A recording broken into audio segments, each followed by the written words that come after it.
우리가 그 한 달살이, 뭐 제주살이라는 이런 용어들을 요즘 많이 쓰고 있는데, 그게 이제 때를 맞추어서 저희들이 천국살이 해서 지금 5번째 시간이 되겠습니다. 오늘은 천국을 들어가는 입국에 대한 확신을 갖고 살아가는 성도가 있는가 하면, 아직도 내가 천국에 들어갈 확신이 없이 살아가는 사람들이 있는데, 오늘은 우리 모든 성도들이 어떻게 하면 천국에 다 입국할 뿐만 아니고 더 나아가서 그 확신을 가지고 이 땅에서 살아가게 할 수 있을까라는 주제로, 내용으로 오늘 말씀을 함께 살펴보도록 하겠습니다. 오늘 간증해 주신 김남일 집사님, 저에게 오신 지 벌써 5년 되셨는데 그동안 뭐 변화된 거는 말할 것도 없지만 오늘 자녀들이 다 같이 오셨다 그래서 손만 잠깐 들어주시면. 네, 우리 박수로 한번 환영해 주시면. 네네. 네, 감사합니다. 우리 어느 곳에 있든지 믿음으로 잘 살아가는 우리 가족들이 다 되시기를 바랍니다. 스리랑카 사람인데요, 이름이 좀 깁니다. 카다빌라 니말 시리 반다라니 말. 이거 어떻게 부르는지 모르겠어요. 그런데 보통 우리는 그냥 니말시 이렇게 불러요. 한국에서는 그렇게 이름 부르는데 어디가 성인지 어디까지 가족 이름인지 알 수가 없는 이름, 긴 이름인데, 이분이 불법 체류자였습니다. 스리랑카에서 수학교사 하던 이분이 병마에 시달리는 아버지를 좀 치료하려고 하니까 너무 많은 비용이 필요한데 부모님의 치료비를 벌려고 2011년도에 한국에 들어왔습니다. 어렵게 취업 비자를 얻어서 들어와서 2016년도, 그 당시에는 한 5년 정도 이제 비자를 줬기 때문에 7월에 체류 기간이 이제 만료가 된 거예요. 그럼 이제 돌아가야 됩니다. 돌아가야 되는데 이게 지금 스리랑카로 돌아가려고 생각하니까 계속 그동안 벌어서 번 돈을 고향으로, 고국에 보냈는데 이제 자신이 돌아가면 그 일을 할 수가 없다는 사실을 잘 알고 있기 때문에 원치는 않았지만 결국은 한국에 남는 것으로 선택을 했습니다. 불법 체류자가 된 거죠.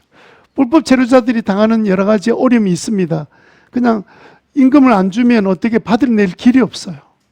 그래서 이분도 일을 하다가 결국은 임금을 떼이기도 하고, 그래 막 겨우 어렵사리 군 위에 있는 과수원에 이제 정착이 되었습니다. 마침 과수원 주인이 좋은 사람이라 만나서 그곳에서 이제 생활을 하게 되었는데, 그 삶 가운데서 잊을 수 없는 사건이 2017년 6월에 일어났습니다.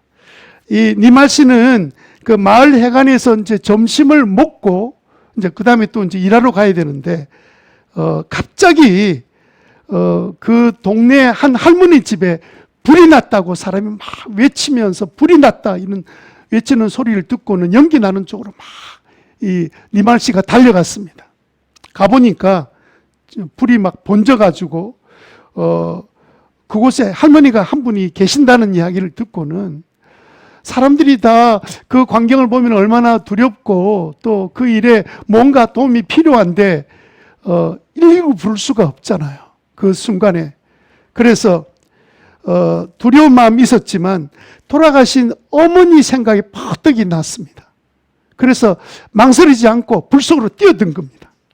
매캐한 연기 마시고 쓰러져 있는 그 할머니를 발견하고는 그 할머니를 그냥 그 할머니를 업고는 막 밖으로 뛰쳐나왔습니다. 그 짧은 시간이지만 생명을 구했는데 본인은 혹독한 대가를 지불한 거예요. 잠시의 순간이었는데 이 기도, 식도에는 화상을 다 입게 되고요. 그 다음에 심한 화상으로 입원 치료를 받지 않으면 안 되는 상황에 놓였습니다.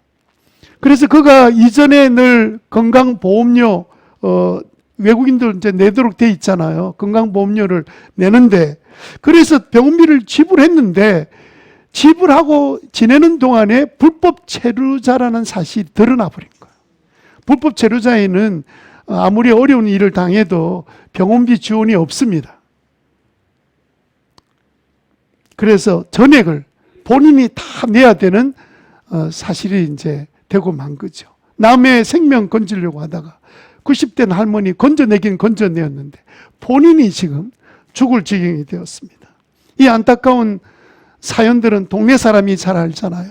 그래서 누군가 그 매일신문에다가 연락을 했는가 봐요. 이런 사건이 있었는데, 그랬더니 그 일로 인해서 한 2천만 원 정도가 거두어져 가지고 이 니말 씨에게 전달이 되었습니다.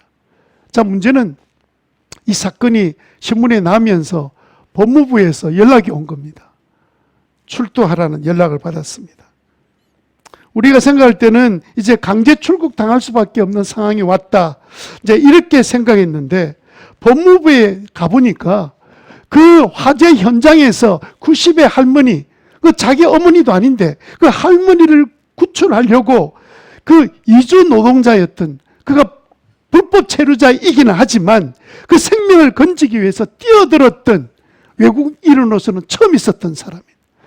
특별 공로로 영주증이 수여된 거예요. 이제는 당신은 언제든지 영주할 수 있다라고 해서 처음으로, 우리나라 처음으로 우리나라 국민과 재산을 지켜주는 일을 한 사람으로 그 감사장을 받고, LG에서도 감사장을 수여하고 이러면서 이분이 영주권을 받게 되었습니다. 이제는 자유롭게 본국에 돌아가서 부모 아버지를 만나고 다시 들어와서 일하고 할 수 있는 그런 노동자의 삶을 이제는 마음 놓고 살 수 있도록 허락을 받게 된 거죠. 여러분, 영주권, 남의 나라 영주권 얻는 것이 쉬운 일 아닙니다. 우리나라는 세계에서도 영주권 얻기가 어려운 나라 중에 하나라고 잘 알려져 있습니다. 쉽지 않아요. 게다가 불법 체류자가 영주권을 받은 역사가 없고 아마 다른 나라에도 이런 일은 일어나지 않습니다. 그럼에도 불구하고 미국도 아닌 우리나라에서 추방을 받아야 될 사람이 영주권을 얻게 되는, 이제는 더 나아가서 일정한 시간이 지나고 세금을 내고 이러면 시민권까지 받을 수 있는 자격도 갖추어지게 되는데, 여러분, 미국 이러대 요즘은요, 뭐 영국, 한국 뭐 이래 국자 붙은 나라들 이러면 영주권 얻는 게 굉장히 어렵습니다. 특별히 우리나라도 그런데 특별한 자격이 필요하잖아요. 이제 이런 면을 보면 우리는 얼마나 감사합니까? 우리는 미국에 있는 영주권을 받은 사람들이 아니라 우리는 어디 영주권 받았어요? 천국의 영주권도 아니고 시민권을 받은 사람들. 예? 우리가 무슨 그만한 받을 만한 자격이나 공로나 뭐 다른 사람 생명을 건져서 뭐 놀라운 일들을 이뤄낸 그런 역사를 이룬 사람이 아닌데, 단 한 가지, 우리를 구원하러 오신 그 예수님이 이 땅에 오셨을 이 예수님의 복음을 우리가 의심하지 않고 예수 믿기로 작정한 그 일이 있고 난 다음에 하늘로부터 우리는 시민권이라는 놀라운 이 특권을 하나님께서 우리에게 허락해 주셨는데, 이 일을 우리가 지금 누리고 있는 줄로 믿습니다. 저는 다른 일이 힘들고 어려워도 내가 하나님의 자녀가 되고 언제든지 이 시간도 하나님 앞에 부름받으면 갈 수 있다는 그 사실을 생각하면 너무 기쁘고 힘이 되고 어떤 어려움도 이길 수 있는 그런 능력이 주어지는 것은 다름이 아니라 바로 하나님 나라에 입국할 수 있는 그런 자격을 허락받았기 때문입니다. 여러분은 어떠세요? 여러분들도 어떤 과정을 통해서 어떤 연유로 어떤 일로 우리 교회에 와서 예수 믿게 된지는 모르지만 여러분들이 다 예수 믿는 순간에 하나님 나라에 들어가는 입국의 특별한 권리를 허락받은 줄로 믿습니다. 불행한 일은 뭐냐면, 그렇게 예수 믿고 예수 믿는 목적이 구원받고 하나님 나라에서 영원히 사는 것이 목적인데도 불구하고 교회를 다니는 사람 중에 자신이 천국에 입국할 수 있다는 확신이 없이 교회 다니는 사람이 많다는 사실입니다. 저희들은 삶 공부할 때 신청서를 쓰면 그 밑에 꼭 질문이 있습니다. 오늘이라도 죽으면 천국 갈 자신이 있습니까? 이렇게 질문하죠. 어떤 분은요, 구원에 대한 확신이 있습니다. 이렇게 대답하는 분도 계시죠. 그분은 확신이 있는 겁니다. 구원받을 확신이 있는 거죠. 어떤 분은요, 이렇게 썼습니다. 나는 구원의 확신이 없습니다. 이 사람은 무슨 확신이 있습니까? 구원받을 수 없는 확신이 있는 거예요. 말이 좀 이상합니까? 확신은 다 갖고 있는 거예요. 한 사람은 구원받을 확신이 있고 한 사람은 구원받지 못할 확신이 있는 거죠. 근데 제일 답답한 것은 뭐냐면 모르겠다 쓴 사람입니다. 구원받은 것 같기도 하고 내 모습을 보면 구원 못 받은 같기도 하고 그래서 모르겠다. 이렇게 구원의 확신이 없다는 말이죠. 이런 분들은 그런데 이렇게 쓰신 분 가운데 뭐 최근에 예수 믿고 이런 분들은 이해가 돼요. 그런데 아니 예수님 영접하고 세례까지 받은 양반인데 어떻게 된 건지 그날은 나는 모르겠습니다. 이렇게 쓰면 속이 상해요. 아니 어떻게 된 거지 이게? 여러분 구원의 확신이 없어졌다. 모르겠다. 이러면 그분은 오늘 저녁에도 주님 불러가시면 천국 갈 수 있습니까? 못 갑니까? 이제 갈 수 있다고 대답하는 분은요, 이제 어떤 분이냐면, 예수 믿었으니까, 구원의 확신이 없어도 그냥, 예수 믿은 그것 때문에 천국 갈 수 있다. 이렇게 대답하신 분 같고요. 근데 어떤 분은 생각할 때, 그 사람은 천국 못 갈 것 같은데요? 왜냐하면 입으로는 다 믿는다고 말했는데 세월이 지나고 어느 순간에 자기가 천국에 들어갈 수 있다는 그 확신이 없다면 그분이 무슨 재주로 천국에 들어갈 수 있습니까? 확신이 없는데. 네, 그렇게 대답한 것 같습니다. 여러분 확신이 없다 하더라도 천국에 들어갈 수 있는가 한번 찾아보겠습니다. 오늘 읽었던 요한일서 5장 13절 말씀 우리 같이 한번 읽어볼까요? 오늘 읽었던 말씀입니다. 같이 한 목소리 읽겠습니다. 시작. 나는 하나님의 아들의 이름을 믿는 사람들인 여러분에게 여러분이 영원한 생명을 가지고 있다는 것을 알게 하려는 것입니다. 자, 이 글은 누구한테 썼습니까? 이 구절 말씀은 나는 하나님의 아들의 이름을 믿는 사람인 여러분들에게, 그럼 믿는 사람들이죠. 그런데 믿는 사람에게 왜 이 책을 요한일서를 썼습니까? 그 뒤에 뭐라고 되어 있습니까? 여러분이 영원한 생명을 가지고 있다는 사실을 뭐 하려고요? 알게 하려고. 그러니까 어떤 사람은 예수를 믿기는 믿어도 구원의 확신이 없이 믿는 사람도 있다는 거예요. 나는 예수님 믿는 거 너무 좋고 하나님 살아계신 것도 믿는데 내 꼴을 보니까 제대로 믿음 생활 제대로 못하는 내 꼴, 이 주제에 내가 어떻게 천국 들어가? 라는 생각을 갖고 있는 사람도 있을 수 있다는 거예요. 그래서 여러분 오늘 본문에 보면 결론이 뭐냐면 내가 구원의 확신이 없다 할지라도 예수 믿는 사람이면 어디에 들어갈 수 있어요? 천국에 들어갈 수 있다는 거죠. 그 이야기를 하고 싶은 겁니다. 그런데 여러분 구원의 확신이 있다는 것은 굉장히 중요한 일이에요. 그럼에도 불구하고 구원의 확신을 절대화시키는 일이 생기면 여러분들이 이단에 미혹될 가능성이 많습니다. 우리나라의 이단 가운데 지난주에는 제가 신천지 이야기 말씀드렸죠. 구원파라는 이단이 있습니다. 이 구원파들은요, 여러분들이 예수 믿는다는 사실을 알면 다가와서 이렇게 묻습니다. 언제 예수님 영접했습니까? 언제 구원받았습니까? 구원받은 날을 아십니까? 이렇게 물어요. 저한테 물어보세요. 목사님은 언제 구원받았습니까? 구원의 날 받은 날이 날짜가 언제입니까? 이렇게 한번 물어보십시오. 질문이 뭔지 모르겠습니까? 그러면 저는 모른다고 대답할 거예요. 왜냐하면 제가 언제 예수님을 내 마음에 영접했는지 제가 그 날을 알 수도 없고 기억나지도 않고 제가 그때 언제 때인지 그렇게 특별한 어떤 일들이 일어나서 사건이 일어났거나 사도 바울처럼 그냥 다메섹 도상 가다가 막 예수님 만나가지고 그날 이렇게 되는 사람 아니면 제 같은 사람은 날짜를 알 수가 없어요. 그럼 저는 모른다 이야기할 거예요. 그러면 그럼 뭐라고 이야기한 줄 아세요? 아니 그러면 당신 이 세상에 태어난 생일은 알고 있습니까? 생일 알고 있죠. 생일 날짜를 이야기해 주면 아니 어떻게 결국은 이 흙으로 돌아갈 육신의 생일은 알면서 영혼이 살 그 자신의 영혼의 태어난 날을 모른다니 말이 됩니까? 여러분 갑자기 말이 되는 거예요. 아니 무슨 말을 해야 되지? 예? 아니 말이 되잖아요.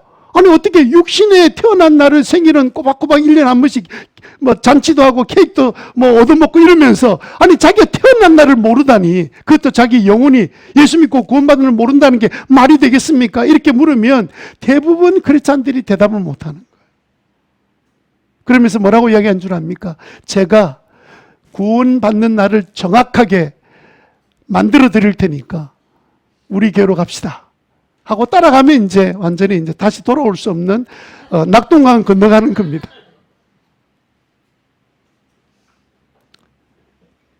그래서 여러분 우물쭈물할 생각이 없고 그냥 확실히 대답을 하고 싶은 분들은 오늘 말씀을 통해서 이게 이렇게 내가 구원의 확신을 갖는 거구나 그렇게 깨닫고 또 믿음으로 흔들리지 않고 살아가는 저와 여러분 되시기를 바랍니다.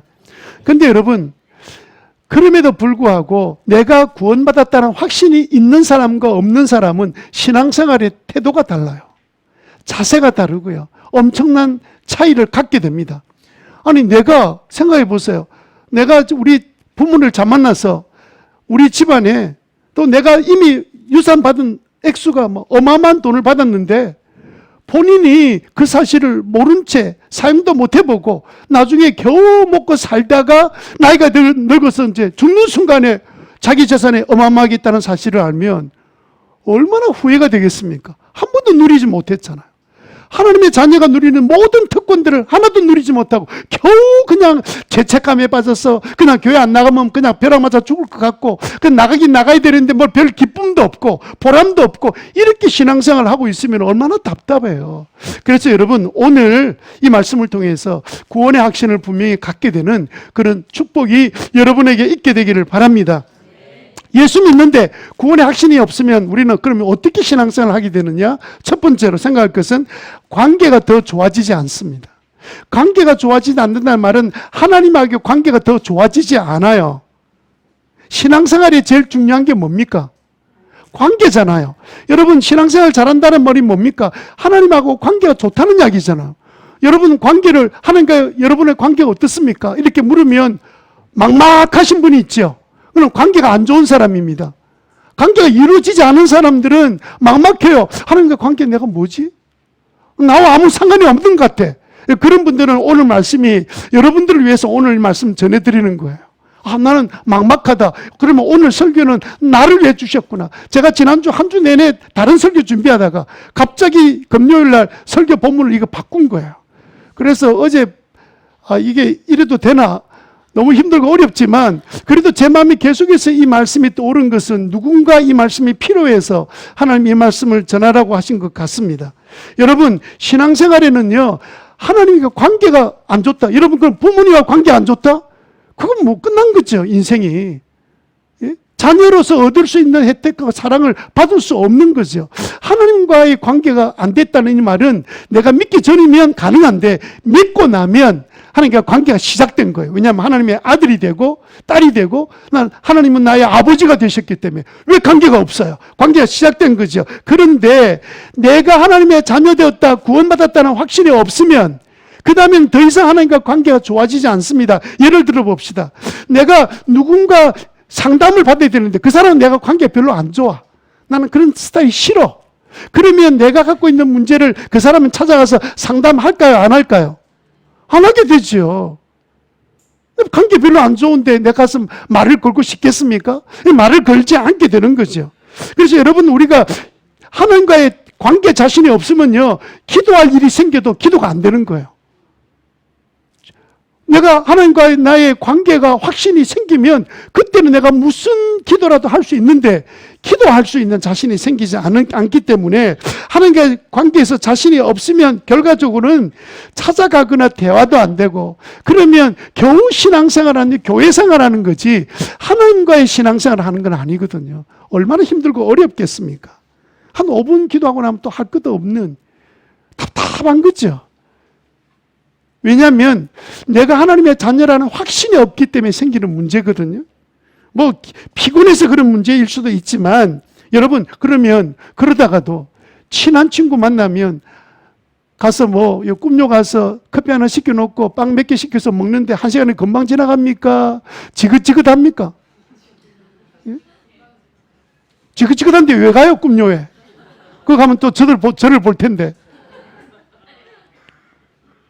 그러니까 여러분 좋아하는 사람 만나면요 그냥 금방 1시간 2시간 지나가잖아요. 왜? 관계가 좋으니까. 관계가 안 좋으니까 하나님 앞에 나와서 기도하고 큰 일이 생긴데도 불구하고 뭐 그냥 몇 마디 하고 나면 기도할 게 없는 거예요. 그래서 여러분 잘 한번 생각해 보세요. 나는 하나님과의 관계가 지금 좋아지고 있는가 아니면 더 이상 어떤 변화도 없이 내가 교회 생활하고 있지 않는가 여러분 생각해 보시면 금방 알 수 있습니다.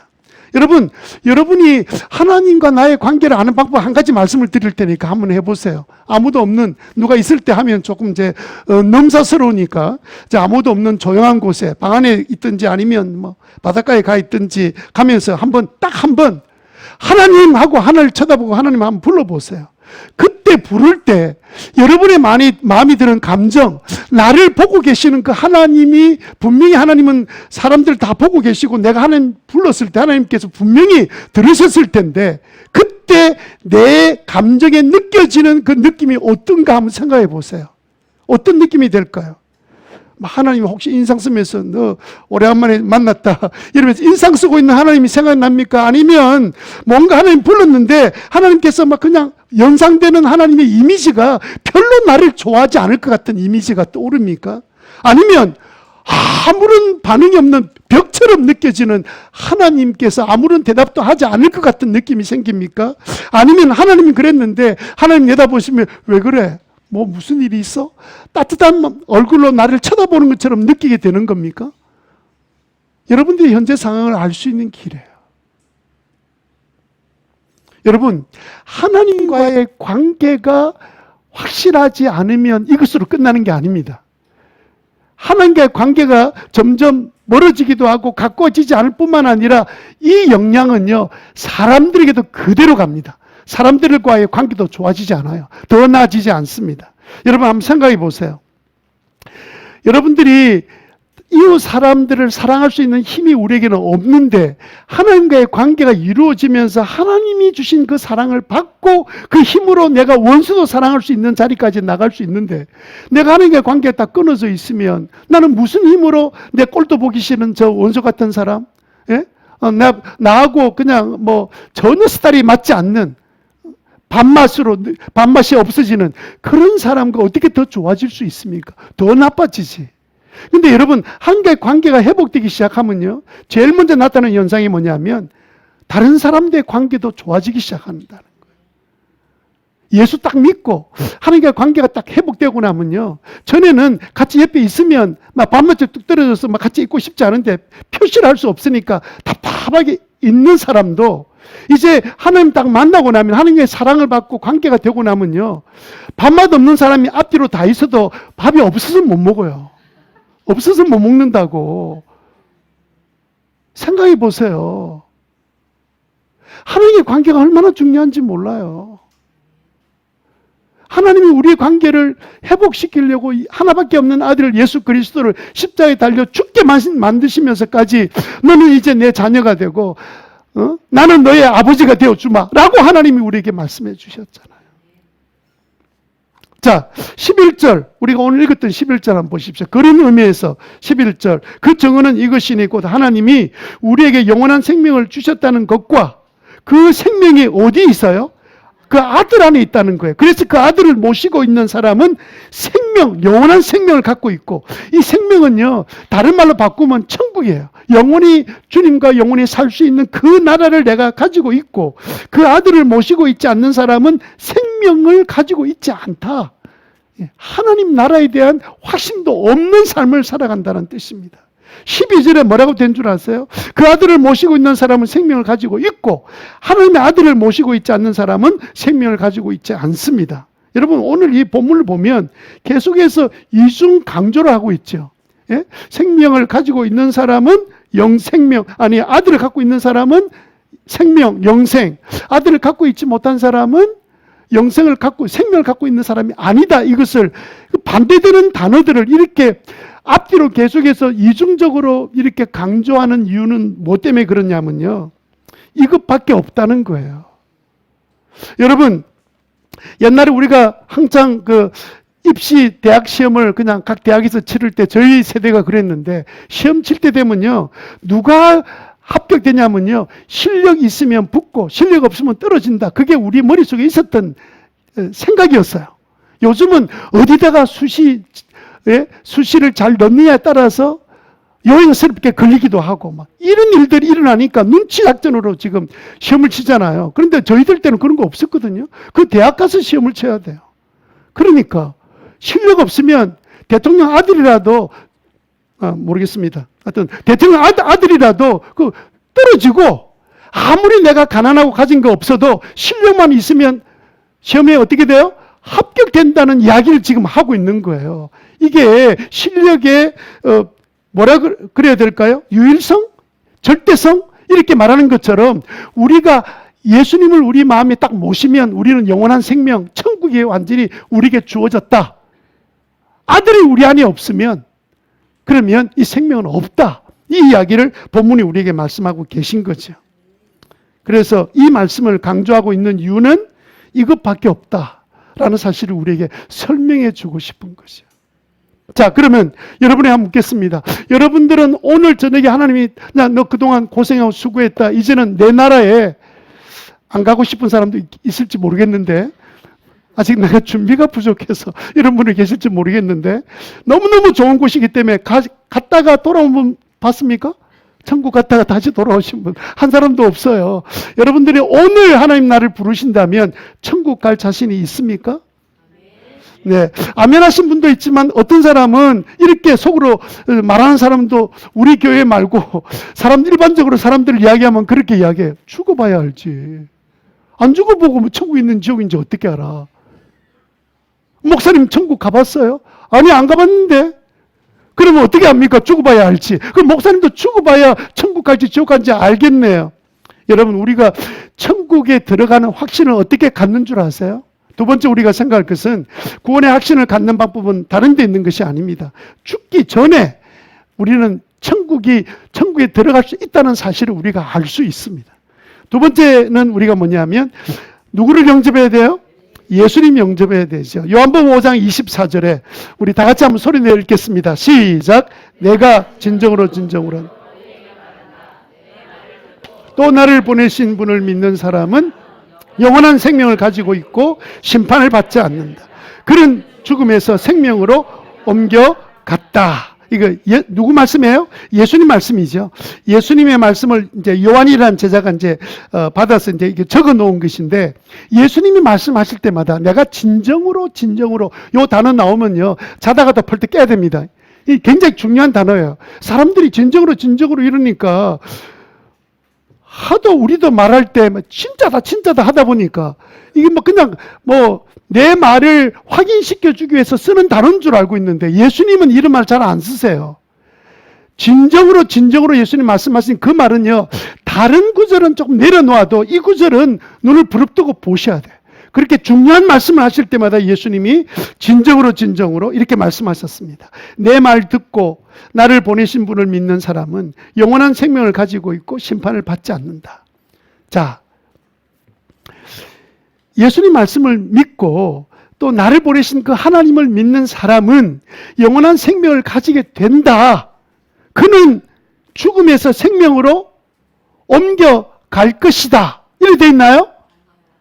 뭐라 돼 있어요? 옮겨갔다. 이 영어로 보면 현재 완료형으로 되어 있습니다. 우리나라 단어에는 현재 완료형이 국어에는 없어요. 그냥 과거, 현재, 미래, 진행형 이렇게만 밖에 없거든요. 그런데 이 헬라어나 이게 영어를 보면 분명히 현재 완료형이 있습니다. 현재 완료형이란 말은 뭐냐면 과거에 행동했던 일이 그것으로 끝나면 과거고 그 영향이 지금까지 그대로 남아 있으면 그때는 현재 완료가 되는 거예요. 아직까지 그게 과거에 내가 예수님 믿었습니다. 그죠? 그럼 그때 믿은 것으로 끝나면 과거인데 그게 현재 완료로 지금까지 내가 믿고 나는 그 믿음의 확신을 가지고 살고 있습니다. 그러면 내가 지금 현재 완료인데 여기 보세요. 믿는 사람은 그는 죽음에서 생명으로 옮겨갔다. 이미 과거에 옮겨져서 지금까지 그 상태에 있다라는 사실을 설명하는 겁니다. 우리를 보면 과거처럼 보이는데 우리나라 표현 때문에 그렇습니다. 현재 완료입니다. 지금도 그곳에 있다. 이렇게 봅시다. 그는 지옥에서 천국으로 옮겨갔다. 천국에서 지금도 남아있다 이 뜻입니다. 아니 우리는 천국은 죽어서 가는 곳으로 알고 있었는데 여기 보니까 천국은 언제 시작되냐면 예수 딱 믿는 순간에 천국이 시작되는 거예요. 여러분 혹시 이민을 가시려고 유학 가시려고 하실 분들은 한 번씩 다 한번 겪는 고민하는 일인데 어떤 일이냐면요. 우리가 미국이나 캐나다에 이제 이민을 가기 위해서 영주권을 신청하게 되면 어느 날 그 영주권이 우리에게 와요. 자격이 갖춰지기 때문에 영주권이 오게 됩니다. 시간이 좀 걸리지만 영주권이 왔습니다. 그럼 나는 지금 어디 있어요? 아직 대한민국에 있죠. 대한민국에 있습니다. 근데 영주권은 왔어요. 나는 언제든지 그 나라 가면 살 수 있습니다. 그리고 지금 내가 영주권 받는 순간에 나는 내 발은 이 땅에 있지만 나는 여전히 그 나라의 보호를 받습니다. 영주권을 받는 순간에. 그래서 전쟁이 딱 터지면 나는 여전히 미국에 한 번도 가지 않았음에도 불구하고 전쟁 터지면 미국 사람은 내가 갖고 있는 영주권을 보고 시민권을 보고 나를 철수할 때 미국 사람처럼 데리고 와요. 그게 시민권을 갖고 있는 사람이 가지고 있는 권리거든요. 우리는 이 땅에 살고 있는 겁니다. 그런데 주님께서는 그렇게 말씀하지 않고 영주권처럼 이야기하지 않고 예수님이 이 땅에 오시면서 뭐라 그랬습니까? 천국이 왔다 그러셨잖아요.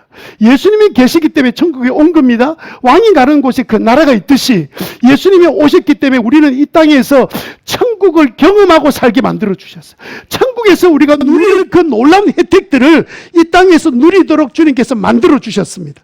예를 든다면 우리가 이 땅에서 우리가 이 땅에 거하는 동안에 우리는 아주 특이하게도 그 구원의 놀라운 은혜를 잊고 나면 장례를 해보면 돌아가시기 전에 사람들을 보잖아요. 그런데 교회 다닌 사람인데 어떤 사람은 돌아가시기 전에 편안하게 나는 이제 곧 천국 가니까 너희들 나중에 믿음 생활 잘하다가 그곳에 보자 하고 아주 편안하게 나는 준비가 다 끝났어. 이제 난 하나님 앞에 갈 거야. 이렇게 인사하고 가는 분이 있고요. 그런데 아니 그렇게 교회를 다니는데도 불구하고 막 그냥 죽음 앞에 벌벌 떨면서 어쩔 줄 몰라서 어떻게 좀 살 방법이 없을까? 이러면서 어쩔 줄 모르는 교인들도 있습니다.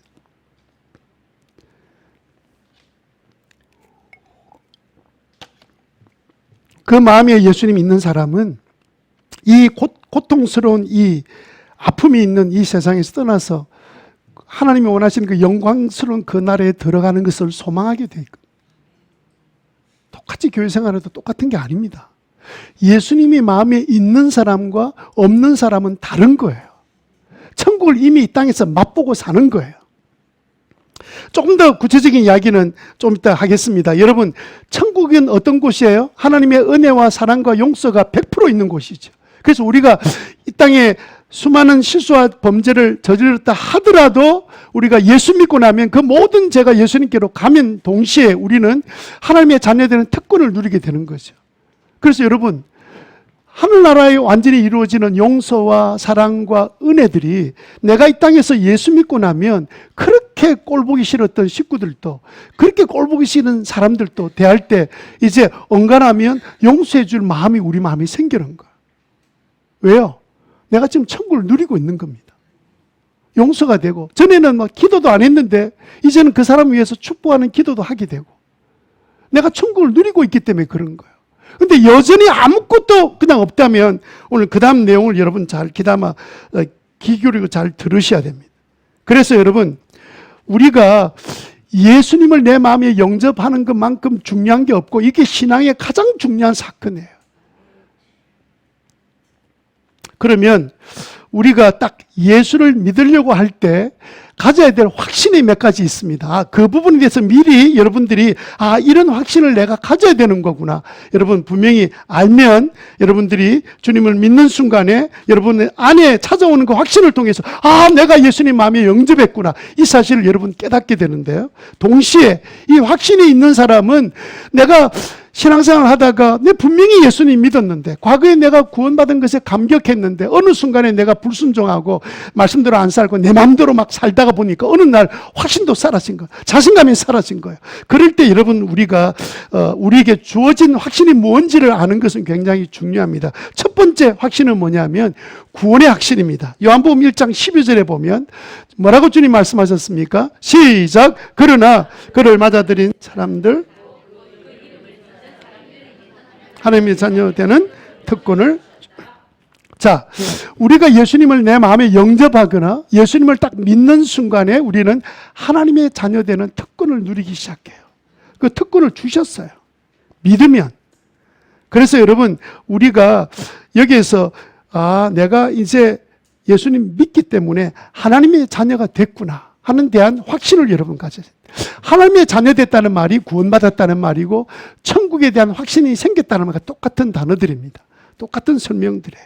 그래서 여러분 마음에 예수님을 믿기로 딱 작정하면 여러분 마음속에 나도 하나님의 자녀가 되었으니까 이 특권을 내가 사용하면 되겠구나. 자녀들이 갖고 있는 특권이 뭡니까? 아버지 집에 갈 수 있는 거죠.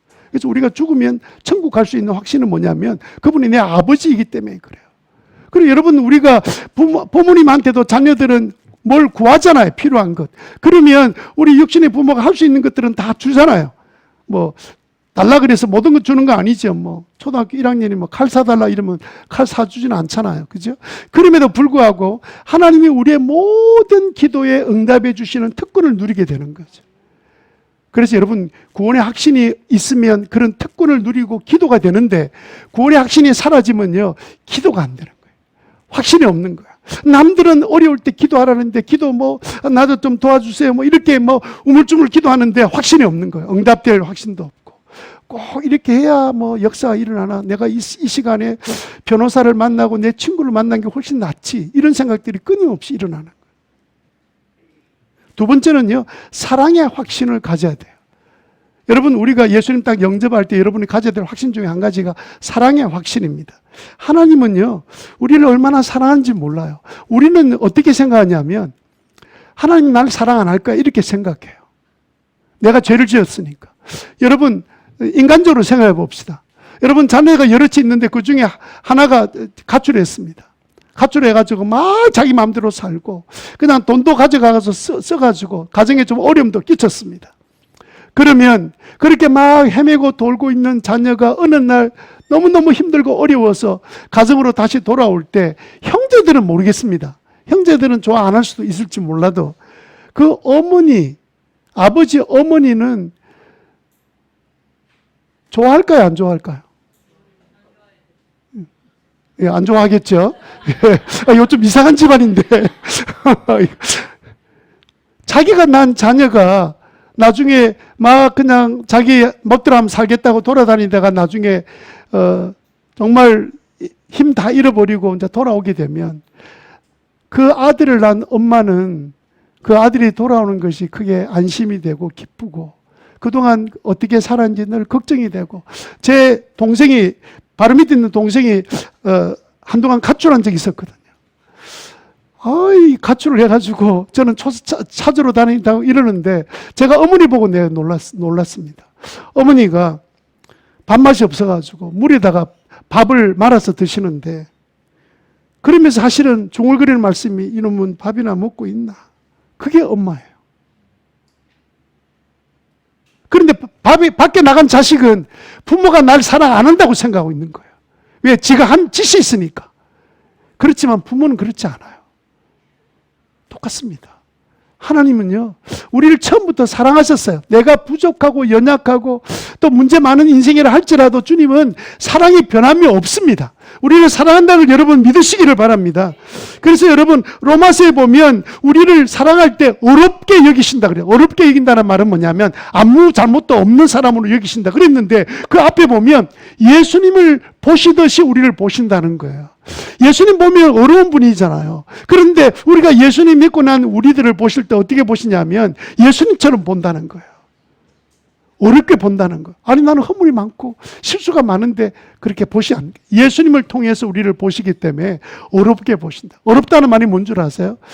창세기부터 요한계시록까지 모든 성경을 다 지키고 있다라고 보신다는 거예요. 실제로 우리는 그게 아닌데 하나님은 그렇게 보세요. 왜? 우리가 자녀이기 때문에. 이거 좀 아시겠어요, 부모님들? 예? 자녀이기 때문에 그런 마음이 있는 거예요. 하나님 우리를 어렵게 보신다는 걸 믿으시기를 바랍니다. 이 바울은요, 이것에 대한 확신이 있었습니다. 무슨 확신이 있었습니까? 로마서 8장 38절 39절에 보면 나는 확신합니다. 죽음도 삶도 천사들도 권세자들도 현재일도 장래일도 능력도 높음도 기쁨도 그 어떤 피조물도 우리 주 예수 그리스도 안에 있는 하나님의 사랑에서 우리를 뭐 할 수 없다고요? 끊을 수 없다. 이 확신이 있어서 나는 확신한다고요. 여러분 가운데 이 확신을 갖게 되시기 바랍니다. 하나님은 그런 분이세요. 예? 우리와 같지 않습니다. 어떤 분은요, 하나님을 자기 아버지, 육신의 아버지처럼 생각하는 분이 있어요. 그런 분은 아니에요. 하나님은 하나님의 아버지가 됐어요. 세 번째로 우리가 어떤 확신을 가지고 계셔야 되냐면 말씀의 확신을 가지셔야 돼요. 말씀에 대한 확신. 예, 여러분 우리가 구원의 확신을 갖고 있다가 왜 구원의 확신이 흔들린 줄 아세요? 우리의 감정에 자꾸 매달리기 때문에 그렇습니다. 감정에 자꾸 내 자신을 맡기니까 내가 좀 교회 나와서 봉사도 하고 좀 기도도 하고 또 말씀도 듣고 은혜를 기도해서 성령이 좀 약간 은혜를 받았다 싶으면 오늘 저녁에 죽어도 천국 갈 것 같은데 아이고 교회 오다가 그냥 부부끼리 대판 싸우고 나면 꼭 지옥 갈 것 같아. 무엇이 내가 흔들리고 있어요? 감정이 흔들리고 있는 거예요. 하나님은 우리를 감정 때문에 우리가 감정으로 부모님의 사랑을 고마워할 때는 자식이고 부모의 사랑을 잊어버리고 살면 자식 아닙니까? 그런 부모 자식 관계가 어디 있습니까? 하나님 우리의 감정 때문에 사랑하고 안 하고 하시는 분이 아니에요. 우리의 믿음이란 것은요, 업 다운해요. 올라갔다 내려갔다 이렇게 하는 게 우리 신앙생활입니다. 때로는 믿다가 의심하기도 하고요. 감정적인 문제가 생기기도 해요. 그럼에도 불구하고 우리는 뭘 붙들어야 되느냐? 말씀을 붙들어야 되죠. 요한복음 5장 24절 이 말씀 우리가 읽을 때 확실히 믿게 되시기를 바랍니다. 요한복음 5장 24절 시작. 내가 진정으로 너에게 말한다. 내 말을 듣고 또 나를 보내신 분을 믿는 사람은 영원한 생명을 가지고 있고 그는 죽음에서 생명으로 옮겨갈 것이 아니고 옮겨 이미 갔습니다. 지금까지 믿으시기를 바랍니다. 그래서 여러분 주님 하나님을 믿고 나가는 사람은 영원한 생명을 이미 내가 갖고 있는 거예요. 그러면 혹시 여러분 가운데 아직 내가 정확하게 예수님을 영접한 적이 없다 그렇게 생각 드시는 분은 오늘 이 시간 예수님 영접하는 기도할 때 영접하게 되시기를 바라고 우리는 매월 마지막 주일에는 항상 예수 영접 모임을 계속해 왔습니다. 교회가 시작해서 지금까지 10년 동안 계속해 왔습니다. 왜요? 예수님 영접하는 일이 없이는 하나님과의 관계가 이루어지지도 않고 신앙생활에 재미도 없기 때문에 나는 옛날에 예수 영접 모임 참석했는데 그럼 무슨 소용이 있어요? 지금 내가 확신이 있는지 없는지가 중요하지. 확신이 지금 없으면 예수 영접 모임에 들어와도 저는 하나도 이상하지 않아요. 충분히 이해가 돼요. 나라도 그럴 것 같아요. 그래서 여러분 예수 영접 모임에 꼭 참석해서 좀 확신을 가지고 자신감 가지고 신앙생활 하시기 바랍니다. 내가 누구? 이러면 좀 자신이 있어야 될 거 아니에요. 하나님 나를 사랑하시는 그 자신이 없어가지고. 그러면 우리가 예수님 영접하고 구원의 확신을 갖기 시작하면 어떤 일이 시작됩니까? 천국의 삶이 시작돼요. 세 번째로 천국의 삶이 시작됩니다. 왜요? 왜 예수님 영접하면 천국의 삶이 시작됩니까? 그건요 주님께서 이미 말씀하셨잖아요. 조금 전에 그는 죽음에서 생명으로 옮겨갔다. 예? 옮겨갔다는 거예요. 갈지 안 갈지 모르겠다 이러면 좀 걱정이 돼요. 야, 하나님 갑자기 마음이 바뀌어가지고 나를 좀 밖으로 제껴놓으면 나는 어떻게 하나 이런 생각할 수 있는데 옮겨갔잖아요. 이거는요 요한복음 1장 12절 때문에 그렇습니다. 그를 맞아들인 사람, 영접한 사람, 그 일을 믿는 사람에게는 하나님 자녀되는 특권을 주셨다. 세 가지 특권을 간단하게, 특권이 많은데 그중에 세 가지 특권을 우리가 누리기 시작합니다. 첫 번째는 천국의 특권을 누리는데 조금 전에 말씀드렸던 것처럼 자녀가 갖고 이 땅에서 누리는, 하나님은 하늘에 계신 하나님이 분명한데 우리는 이 땅에서 하나님의 자녀가 누리는 특권을 누릴 수 있는 거예요. 여러분, 아니 기도했는데 나는 응답이 안 되던데. 여러분 다 응답. 여러분 대부분 기도는요, 여러분 100가지 하면요 그냥 95가지 이상 다 응답이 됐는데 그 중에 제일 아직까지 남아있는 응답되지 않는 그 한 가지만 생각하고 나는 기도 응답 못 받았다 이러고 있는 사람이 있습니다. 희한합니다. 왜냐하면 그 문제는 좀 자기 자신에 걸려진 문제예요. 자기가 좀 변화되어야 될 문제예요. 이 문제는 그냥 쉽게 해결될 수 안 되는 문제예요. 그래서 하나님께서 응답 안 한 게 아니라 기다리면서 지금 변화되기를 지금 원하시고 계신 거지. 그거 확인하는 방법이 뭔 줄 아세요? 여러분 기도 노트를 한번, 여러분들이 기도 작은 노트를 하나 사가지고 그 노트에다가 날짜 정해놓고 여러분들 필요한 것, 작은 잔질한 것도 오늘 뭐 무슨 시험이 있는데 잘 치게 뭐 하여튼 뭐든지 기도해야 될 내용들을 다 날짜별로 한번 적어보시고 한 1년 연말쯤 돼가지고 그 다음에 빨간 펜 가지고 응답됐으면 쭉쭉 줄 거면서 한번 확인해 보세요. 예? 대부분 다 응답이 돼 있어요. 근데 우리가 응답됐다 막 기도 안 해도 소용없더라.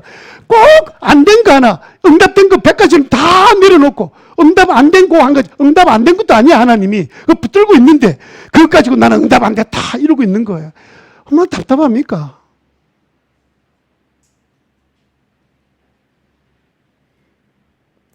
두 번째 우리가 누리는 특권이 뭐냐면, 하나님께서 주시는 특권이 뭐냐면요, 영혼육입니다. 그게 영이 아니고요. 영혼육, 예, 회복의 축복을 누리게 되는 거예요. 데살로니가전서 5장 23절에 보면 평화의 하나님께서 친히 여러분을 완전히 거룩하게 해주시고 우리 주 예수 그리스도께서 오실 때 여러분의 영과 혼과 몸을 흠이 없이 완전하게 지켜주실 것입니다. 이게 우리가 보통 우리 영혼, 육체 이렇게 둘로 이분해서 나누기도 하지만 데살로니가전서 5장 23절은 셋으로 나눠져 있습니다. 영은 하나님과의 관계예요. 하나님 딱 믿으면 우리 안에 영이 살아나는 영의 문제고, 그 다음에 혼의 문제는 우리가 인간이 갖고 있는 지정의입니다. 우리의 인격을 생각하면 돼요. 그리고 몸이란 것은 우리 육체를 말하는 거죠. 어쩌면 이 자연과 함께 살아가야 될 우리의 몸을 의미하기도 합니다. 여러분, 이게요, 결과적으로는 영은 하나님과의 관계라 하면 혼은 사람과의 관계거든요. 그 다음에 육체는 그냥 우리 이 땅에 사는 그 만물, 이 자연과의 관계라고 여러분 생각하시면 되는데, 이 관계가 하나님과의 관계가 회복되면 그 다음에 혼, 다른 사람의 관계 회복되고 그 다음에 자연과의 관계 회복돼요. 돈의 문제도 언제 회복되는 줄 아세요? 예수님 영접하고 하나님과 관계가 회복되고 그 다음에 이웃과의 관계가 회복되면서 그 다음에 물질의 문제에 대해서 자유하기 시작해요. 그런데 이게 회복이 안 되면요, 항상 돈이 제일 먼저입니다. 하나님이 아니라 하나님 제쳐놓고 돈이 제일 먼저예요. 그러면 사람과의 관계는, 혼의 문제는 막 엉망진창이 되고 그다음 몸도 막 엉망진창의 삶을 사는 거예요. 그렇게 우리가 살았는데 우리가 딱 예수 영접하고 나면 그 다음에 하나님께서 뭘 회복시키냐면 제일 먼저 영을 회복시켜 주세요. 하나님의 관계가 시작되면서 그 다음에 이웃과의 관계, 부부와의 관계, 모든 관계 문제, 자녀 관계 문제를 그 순간에 다 하나씩 해결되는 역사가 일어나요. 세 번째, 그 다음에 물질의 문제, 모든 문제도 자연과의 문제도 회복되는 일들이 그 다음에 일어난단 말이에요. 순서는 있습니다. 그 사실을 여러분 잘 기억하고, 여러분 그동안 노력해봤잖아요. 부부관계 만들어 보려고 애쓰고 참아보고 결심하고 결단하고 계속 해보세요. 죽을 때까지. 해결 안 되고 그냥 죽을 겁니다. 근데 하나님과의 관계가 회복되고 나면요, 그게 어느 순간에 사라지기 시작하면서 나중에 세월이 지나면, 보통 예수님 믿고 나면, 영접하고 나면 부부싸움은 70%가 사라진대요. 일반적으로 70% 없어져요.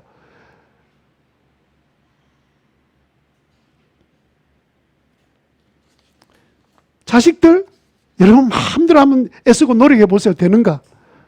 지금 그래 뭐 우리나라에 지금 뭐 학교 교육들을 또 전문가들이 얼마나 애를 쓰고 방법을 제시합니까? 근데 정작 우리 가정에서 우리 자녀들을 내가 어떻게 하냐고요. 학교는 학교가 해결하겠지만 집에서는 어떻게 하냐고요. 부모인 내가 하나님과의 관계가 회복돼야 그 다음에 이웃과의 관계인 혼의 문제도 해결이 되는 거예요. 마지막 세 번째는요, 우리가 하나님의 손에 붙잡혀 삽니다. 자, 이거 이야기하고 오늘 이제 마치겠습니다. 어떤 사람이 자기 좋아하는 여자친구하고 이제 바닷가에 갔습니다. 해수욕을 간 거예요. 그러면 이제 여자친구 갔으니까 좀 잘난 폼도 좀 잡아야 되지 않습니까? 그래서 이제 내 수영 실력 보여주마.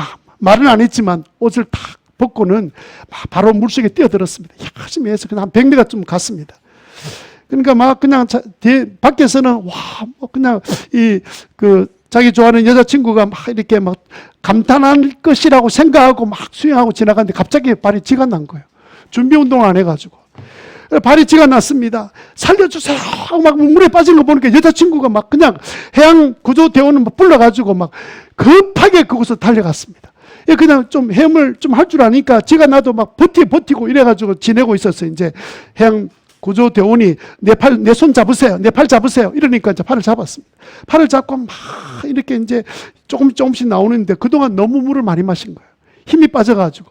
손을 계속 잡을 수 없어. 손을 쑥 빼는 순간에 물속으로 쑥 들어가 버린 거예요. 그래서 그 양반은 그 이후로 그냥 시간을 놓쳐가지고 그냥 살아나지 못했습니다. 여러분, 그때 살아나는 방법은 어떻게 하면 살아날 수 있는 거죠? 물에 빠져 있을 때 누가 누구를 숨 쉬면 살아나지. 숨을 못 쉴 게 문제지. 어떻게 하면 죽지 않고 그 어려운 가운데에서 구출받을 수 있습니까? 구조대원이 잡아야지.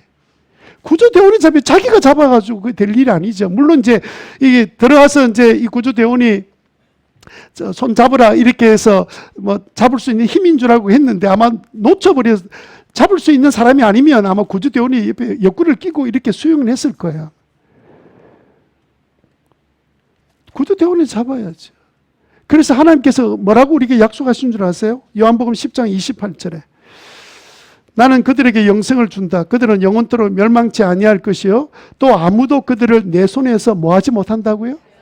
절대로 빼앗기지 않습니다. 하나님 우리를 붙들고 있기 때문에 절대로 빼앗기지 않습니다. 우리가 방황하더라도 주님은 절대로 이 손을 놓지 않습니다. 이 확신을 여러분 믿게 되시기 바랍니다. 오늘 이 말씀하고 계시잖아요. 주님께서 꼭 붙들고 있을 거라고 말씀해 주셨잖아요. 우리가 예수님 영접하고도 자꾸 뺀질거리면서 내 하고 싶은 대로 세상 하던 방식대로 이게 하나님과의 관계는 관심이 없고 오직 잘못된 세상 것들을 얻기 위해서 막 이렇게 살다 보면 어떤 뉴스가 가끔 이 소식이 들려오냐면 그 사람 쓰러졌대. 그 사람 무슨 사고가 터졌대. 요즘 그 집에 뭐 그냥 문제가 터져서 어려운 가운데 있대. 이런 소식을 듣잖아요. 이게 축복입니까? 경고입니까? 저는 축복이고 경고라고 생각해요. 어제 저녁에 유정열 형제가 그동안 교회를 나오지 않다가 좀 암에 걸려서 우리가 기도해야 됩니다. 지금 말씀드린 건 암에 걸려가지고 지금 오늘 이제 아침에 5시에 그 차병원 가서 며칠 있다가 이제 삼성병원 가서 암 치료를 받아야 될 그런 굉장히 어려운. 제가 딱 어제 저녁에 그 집 가서 딱 얼굴 딱 보는 순간에 내가 누군지를 못 알아봤어요. 얼마나 살이 빠져 있는지. 저는 그렇게라도 힘든 가운데 돌아온 것을 저는 축복의 신호라고 생각해요. 먼저 계속 믿었다면 말할 것도 없이 좋은 일이지만 지금이라도 하나님께서. 그래서 여러분 오늘 이 시간에 다른 거 생각하지 말고 나 예수님 믿고 싶습니다. 예수님 내 마음이 영접하고 나는 하나님 의지하고 믿음으로 살고 싶습니다. 여러분 그 결단하시면 하나님께서 니는 안 돼. 니는 그동안 한 짓이 있잖아. 이런 분 아니에요. 하나님 우리를 다 사랑하세요. 이 땅에 하나밖에 없는 존재처럼. 우리를 사랑하신다는 그 하나님에 대한 확신을 가지시고 오늘 이 말씀처럼 주님이 나를 손을 딱 잡는 순간에 절대로 놓치지 않으신다는 것도 믿으시기 바랍니다. 내가 천국의 그 놀라운 특권을 이 땅에서도 누릴 수 있도록 하나님께서 해 주실 뿐만 아니라 나의 영이 회복되어지고 혼이 회복되어지고 육이 회복되어지는 그런 놀라운 축복을 누릴 수 있음을 믿게 되시기를 바랍니다.